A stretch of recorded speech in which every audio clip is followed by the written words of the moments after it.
19 फरवरी 2026 की ये बात है। एक दुल्हन जब अपने मायके से विदा होकर ससुराल पहुंचती है तो उसका धूमधाम से स्वागत होता है। महिलाएं खुशियों के गीत गा रही थीं और इसी बीच में जब देर रात हो जाती है तब उस दुल्हन को सुहागरात की सेज पर भेजा जाता है। और जैसे इस दुल्हन को वहां भेजा जाता है, दुल्हन अपने दूल्हे का इंतजार कर रही थी, लेकिन अचानक से कहीं से उसका देवर आ जाता है। और जैसे देवर आता है, देवर एकदम सामने आकर खड़ा हो जाता है और मुस्कुराते हुए मजाक के अंदाज में अपनी भाभी से कहता है कि भाभी, भैया तो बहुत ज़्यादा थके हुए हैं, सोचा कि मैं ही सुहागरात मना लूं।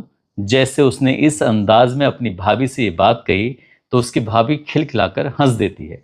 वो मजाक मजाक में ये बात कहकर चला जरूर जाता है, लेकिन उसकी भाभी के दिमाग में ये शब्द गूंजने लगते हैं। उसके बाद उसका दूल्हा आता है। दूल्हा आने के बाद जो उसके साथ सुहागरात मनाता है, पहली रात तो निकल जाती है, लेकिन दुल्हन के दिमाग में कुछ वही बात टकराती रहती है। उसके बाद फिर इन दोनों देवर और भाभी के बीच में मजाक का सिलसिला शुरू हो जाता है। जब देखो तब, जब उन्हें मौका मिलता था तब मजाक करते थे, और मजाक मजाक कब उन दोनों को अपने एक दूसरे के इतने करीब ले आएगी उन्होंने भी नहीं सोचा था। और इस बात का किसी को भी कोई बिल्कुल भी इल्म नहीं था, ना ही किसी को कोई भरोसा था कि ऐसा भी हो सकता है। वक्त का पहिया जैसे जैसे आगे बढ़ रहा था, वैसे वैसे देवर और भाभी बहुत नज़दीक आ रहे थे। और उन्हें एक मौके की तलाश रहती थी कि जब घर में कोई नहीं होगा, जब बिल्कुल वो तन्हा होंगे, तब वो काम करेंगे। जब देवर ने पहली बार उस अपनी भाभी से कहा था कि इनकी भाभी, मेरा तुम्हारे साथ सुहागरात मनाने का मन कर रहा है। इस तरह की बात हो जाती है और उसके बाद फिर ये सिलसिला आगे बढ़ता चला जाता है। कोई नहीं जानता था, लेकिन एक दिन वो दोनों जब आपत्तिजनक स्थिति में होते हैं तो घर के अंदर एक व्यक्ति प्रवेश कर जाता है। और जैसे वो व्यक्ति प्रवेश करता है तो उसके बाद ये बात पराई हो जाती है, बात खुल जाती है। और बात ऐसी खुलती है कि एक कत्ल हो जाता है। कत्ल भी भयानक रूप में होता है। और जब पुलिस ने उस कत्ल के घटना का खुलासा किया तो लोगों को इस घटनाक्रम के पीछे की जो सच्चाई सामने आती है उस पर यकीन नहीं हो रहा था। आदाब, नमस्कार, सत श्री अकाल। मैं उस्मान सैफी। आज की जो सच्ची घटना मैं आपको सुनाने जा रहा हूँ, ये सच्ची घटना है उत्तर प्रदेश की। उत्तर प्रदेश का एक ज़िला है आगरा, और आगरा ज़िले में ही एक थाना लगता है सदर। सदर थाना क्षेत्र में सुल्तानपुरा छोटी बस्ती है। तो ये तारीख है 17 जून 2026 की सुबह लगभग 9 बजे के आसपास का वक्त हो रहा था। एक व्यक्ति, वैसे राहगीर जो अपनी राह पर चल रहा था, रास्ते में गुजर रहा था, उस व्यक्ति को टॉयलेट आता है। और जैसे वो टॉयलेट करने के लिए, सड़क के किनारे थोड़ी झाड़ियाँ थी, वहाँ जाकर जब टॉयलेट करने लगता है, टॉयलेट करके जैसे ही वो खड़ा होता है तो उसकी नज़र पड़ती है एक व्यक्ति पर, जो वहीं पास में झाड़ी होती है, और झाड़ी के पास में व्यक्ति आराम से सोया हुआ था, लेटा हुआ था। उस व्यक्ति ने टॉयलेट करने के बाद उसके पास जाता है, और पास जाने के बाद उसको आवाज़ लगाता है, लेकिन कोई किसी तरह का मूवमेंट नहीं हो रहा था। उस व्यक्ति ने ऐसे जैसे कोई गमछा होता है या छोटी सी चादर होती है, उसको ओढ़े हुए लेटा हुआ था। उस व्यक्ति ने जैसे ही उस चादर यानी कि गमछे को हटाया, हटाने के बाद देखता क्या है कि वो या तो 22 या 23 साल के आसपास का व्यक्ति रहा होगा, और उसके जो चेहरा था या शरीर था वो खून से एकदम से लथपथ था। जैसे ही उस राहगीर ने ये दृश्य अपनी आंखों से देखा, वो बहुत जोर जोर से चीखने लगता है, चिल्लाने लगता है। और उस व्यक्ति की चीखों को सुनने के बाद आसपास जो लोग थे वो भी मौके पर आ जाते हैं। देखते ही देखते सुल्तानपुरा छोटी बस्ती के भी सैकड़ों लोग आ जाते हैं। और इसी बीच में किसी ने पुलिस को फ़ोन कर दिया।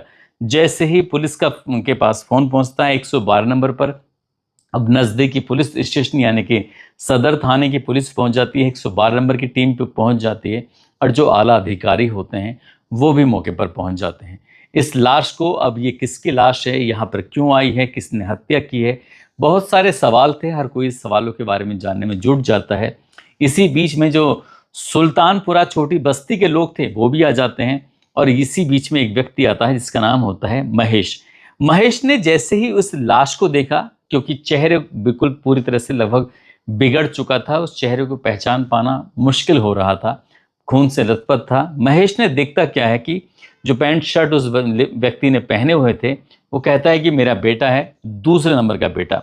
उसका नाम है अमित उर्फ सोमू, जिसकी उम्र लगभग 23 साल के आसपास है। जैसे महेश ने देखा, महेश एकदम से जोर जोर से दहाड़े मारकर रोने लगता है, चिल्लाने लगता है। पुलिस वालों ने उसे शांत कराया, जो गांव के लोग थे उन्होंने भी शांत कराया, और शांत कराने के बाद पुलिस ने उस लाश को कब्जे में लिया। कब्जे में लेने के बाद पोस्टमार्टम के लिए भेज दिया। जैसे पोस्टमार्टम होना शुरू होता है, पोस्टमार्टम जब हो रहा था तो उससे पता चलता है कि बार बार कोई भारी वस्तु उसके चेहरे पर, उसके शरीर पर मारी गई है। साथ ही जो गमछा था, उस गमछे से उसका गला घोंटा गया और उसकी हत्या कर दी गई।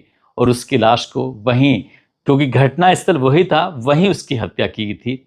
हत्या क्यों की, किसने की, पुलिस अब इन सवालों के जवाब तलाश करने के लिए महेश के घर पहुंच जाती है। और जैसे पुलिस महेश के घर पहुंचती है तो महेश का जो छोटा वाला बेटा होता है, इसके कुल मिलाकर 3 बेटे होते हैं, ये बीच वाला बेटा था जिसकी हत्या हो चुकी थी।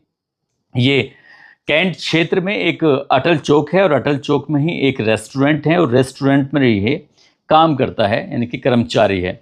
वो उस दिन भी जो सुबह सुबह अपने घर से निकला था लगभग 7 बजे के आसपास, 17 जून 2026 को होटल जाने के लिए, लेकिन वो वहाँ कैसे पहुँचा उसके बारे में अभी किसी को पता नहीं था। और पुलिस इसी बारे में जानकारी जुटाने में जुट जाती है। यहाँ जो घर पहुँचती है पुलिस, जब एक एक करके परिवार के लोगों से पूछताछ कर रही थी, तो पूछताछ करने के दौरान जिसका छोटा वाला भाई होता है, जिसका नाम होता है भोलू, भोलू से पूछा जाता है। भोलू बताता है कि इसी के रेस्टोरेंट पे काम करने वाला एक लड़का है जिसका नाम है मुस्तफ़ा। मुस्तफ़ा से 2 सप्ताह पहले इसका झगड़ा हो गया था, इनके बीच में आपस में मार पिटाई हुई थी। हो ना हो उसी ने ही इसकी हत्या की होगी, क्योंकि उसने धमकी दी थी कि वो उसके भाई को मार देगा। जैसे पुलिस को ये बात पता चलती है, पुलिस ने तुरंत ही टीम बनाई जाती है। टीम बनाने के बाद मुस्तफ़ा के घर पर जब पुलिस को भेजा जाता है तो वहाँ पहले से ही मुस्तफ़ा अपने परिवार के साथ जो था वो ताला लगाकर घर से फरार था, भाग चुका था। यानी कि मुस्तफ़ा के पास भी ये घटनाक्रम की जानकारी पहुंच चुकी थी कि तुम्हारे पीछे पुलिस आ सकती है। अब पुलिस इस मुस्तफ़ा की तलाश में जुट जाती है। इसके बाद पुलिस की एक टीम जो थी वो घर पर ही काम कर रही थी, घर पर ही बातचीत कर रही थी। और पुलिस ने जब देखा जो आसपास के जितने भी घर थे वहाँ कहीं सीसीटीवी कैमरा तो नहीं लगा हुआ था। पुलिस ने जब सीसीटीवी कैमरा खंगाला, सीसीटीवी कैमरा खंगालने के बाद जब पुलिस देखती क्या है कि सुबह 7 बजे के आसपास अमित उर्फ सोमू अपने घर से निकलता है रेस्टोरेंट पे जाने के लिए। और उसका जो भाई है जिसका नाम भोलू है, भोला, वो भी पीछे पीछे जा रहा था। और जब भोला पीछे पीछे जा रहा था, कुछ देर के बाद भोला वापस भी आ जाता है। और जब वापस आता है तो उसी सीसीटीवी कैमरे के अंदर जो भोला है वो अलग कपड़ों में दिखाई दे रहा था, लेकिन सुबह उसने अलग कपड़े पहने हुए थे। पुलिस वाले का जो शक था कहीं ना कहीं छोटे भाई की तरफ चला जाता है। छोटे भाई से पूछते हैं कि तुमने 2 घंटे पहले कुछ और कपड़े पहने थे, 2 घंटे बाद कुछ और कपड़े पहने, इसकी क्या वजह थी? कोई खास वजह हो तो बताइए। जबकि सुबह तुमने जो कपड़े पहने थे वो अच्छे से ठीक ठाक कपड़े पहने हैं। जब पुलिस उससे जब सवाल कर रही थी तो सवाल का जवाब देने में थोड़ा आनाकानी करने लगता है, घबराने लगता है। पुलिस ने कहा कि वो जो कपड़े तुमने पहने हुए थे एक बार उन कपड़ों को भी तो लेके आओ। जब कपड़ों को मंगाया जाता है तो वो कपड़ा लाने से इनकार कर देता है, यानी कि देने में थोड़ा आनाकानी कर रहा था। अब पुलिस के लिए ये प्राइम सस्पेक्ट हो जाता है। उसने नाम लिया मुस्तफ़ा का, लेकिन जिस अंदाज में उसने मुस्तफ़ा का नाम लिया था, नाम बताया था, उस हिसाब से पुलिस को कहीं ना कहीं यहीं से शक तो हो गया था। लेकिन पुलिस अभी, क्योंकि इस घर में एक हत्या हुई है, एक लड़के की मौत हुई है, उसके बाद पुलिस आखिरकार घर वालों से ज़्यादा सख्ती से बातचीत तो कर नहीं सकती। लेकिन भोला से जब पुलिस ने अपने तरीके से बातचीत करने की कोशिश की, इसी बीच में जो उसकी भाभी होती है जिसका नाम खुशी होता है, खुशी ने आप देखा ना ताप देखा, इतने सारे लोगों की भीड़ के अंदर ही उसने अपनी जीवन लीला को समाप्त करने की कोशिश की। और जब ये बात सामने आती है तो घर में हड़कंप मच जाता है। अब पुलिस ये बात समझ नहीं पा रही थी कि बात देवर से चल रही है और भाभी अपनी जीवन लीला समाप्त करने की कोशिश कर रही है। आखिरकार भाभी पर इतना प्रेशर क्यों है? दरअसल जो ये उसकी भाभी है खुशी और जो उसका भाई होता है अमित उर्फ सोमू, इन दोनों की शादी हुई थी 19 फरवरी 2026 को। सुल्तानपुरा छोटी बस्ती का रहने वाला अमित की शादी होती है बांदला प्रेम नगर की रहने वाली खुशी से। और जो शादी होती है, इनकी सब कुछ ठीक ठाक चल रहा था। पुलिस ने इन दोनों को पकड़ा, पकड़ने के बाद अपनी हिरासत में लिया और हिरासत में लेने के बाद इनसे जब सख्ती से पूछताछ की जाती है तब चौंकाने वाली कहानी सामने आ जाती है। दरअसल जब ये शादी होती है तो शादी के बाद ये दोनों एक दूसरे के बेइंतहा करीब आ जाते हैं। इतना करीब आ जाते हैं कि इस बात की ना तो इन दोनों ने कल्पना की थी और ना ही किसी और ने कल्पना की थी। जब मौका मिलता था तब दोनों एक दूसरे के साथ संबंध बनाते थे या फिर एक दूसरे के साथ जो समय बिताया करते थे। तो जो देवर होता है वो भाभी के इश्क में इस कदर चूर हो जाएगा, उसको भी इस बात का अंदाज़ा नहीं था। और वो तारीख आ जाती है 14 जून को घर में उस वक्त कोई नहीं था और इसी बीच में जो देवर और भाभी थे वो आपस में एक दूसरे के साथ आपत्तिजनक स्थिति में पाए जाते हैं। जो लड़का होता है जिसका नाम अमित होता है, अमित जब घर में आता है अपनी ही पत्नी को अपने ही छोटे भाई के साथ आपत्तिजनक स्थिति में देखने के बाद इस बात पर उसे बेइंतहा गुस्सा आ जाता है।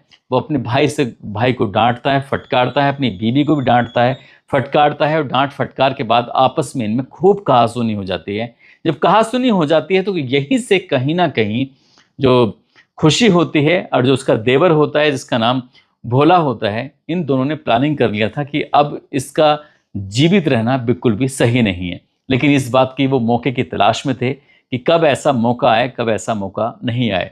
इसके लिए तब मौका आता है 17 जून 2026 की सुबह लगभग 7 बजे के आसपास, जब वो अटल चौक की तरफ जाने की तैयारी में जुट जाता है। यहाँ से जब अमित निकलता है तो उसका भाई पीछे पीछे उसके साथ चला जाता है। यहाँ से वो जैसे उस साथ साथ पीछे पीछे जा रहा था, ये अमित को इस बात का बिल्कुल भी एहसास नहीं था कि उसका भाई आज उसका पीछा कर रहा है। उसकी भाई उसकी हत्या करने के लिए उसके पीछे आ रहा है। घर से मुश्किल भी 500 मीटर की दूरी पर ही निकला था कि वो झाड़ियों में चला जाता है शौच करने के लिए। और जैसे शौच करने के लिए वो बैठता है उसके बाद उसका भाई पीछे से छुपा हुआ था और जब वो खड़ा होता है मौका देखते ही उस पर पत्थर से एक के बाद एक वार कर देता है। और जैसे वार करता है तो भाई खूनम खान हो जाता है। उसके चेहरे पर वो कई वार करता है जिससे क्या उसका चेहरे की पहचान ना हो। जो अपने साथ गमछा लेके गया था उस गमछे से उसका गला भी घोट देता है, यानी कि उसकी हत्या कर देता है। ऊपर से उससे आराम से ढक देता है और वहाँ से चुपचाप निकलता है। निकलने के बाद क्योंकि उसके शरीर पर भी शायद खून की छींटे भी आ चुके थे, इसलिए वहाँ से निकल के सीधा घर पहुँचता है। घर आने के बाद अपने कपड़े बदलता है। कपड़े बदलने के बाद बिल्कुल नॉर्मल हो गया था, बिल्कुल ऐसा हो गया था जैसे कि कुछ है ही नहीं। लेकिन उसने पुलिस को गुमराह करने के लिए, परिवार को गुमराह करने के लिए उसने अपने ही भाई के होटल में काम करने वाले मुस्तफ़ा नाम के एक लड़के का नाम ले दिया। क्योंकि उत्तर प्रदेश पुलिस में एक ट्रेंड चल रहा है खून का बदला खून, इसलिए मुस्तफ़ा को जब ये बात पता चलती है तो मुस्तफ़ा के पैरों तले ज़मीन खिसक जाती है। मुस्तफ़ा अपने परिवार के सहित वो भाग जाता है, फरार हो जाता है। उसे लगता है कि इससे पहले कि पुलिस जांच पड़ताल करेगी तब तक तो उसका काम हो सकता है, इसलिए वो डरा हुआ था। लेकिन पुलिस ने इस मामले में पूरी ईमानदारी, पूरी शिद्दत के साथ पूरी घटनाक्रम का खुलासा किया और घटनाक्रम का खुलासा करने के बाद देवर और भाभी को गिरफ्तार करने के बाद उनको जेल भेज दिया। जो देवर होता है उसने तो अपने भाई की हत्या की ही थी, लेकिन जो भाभी होती है उसको षड्यंत्रकारी के रूप में माना गया था।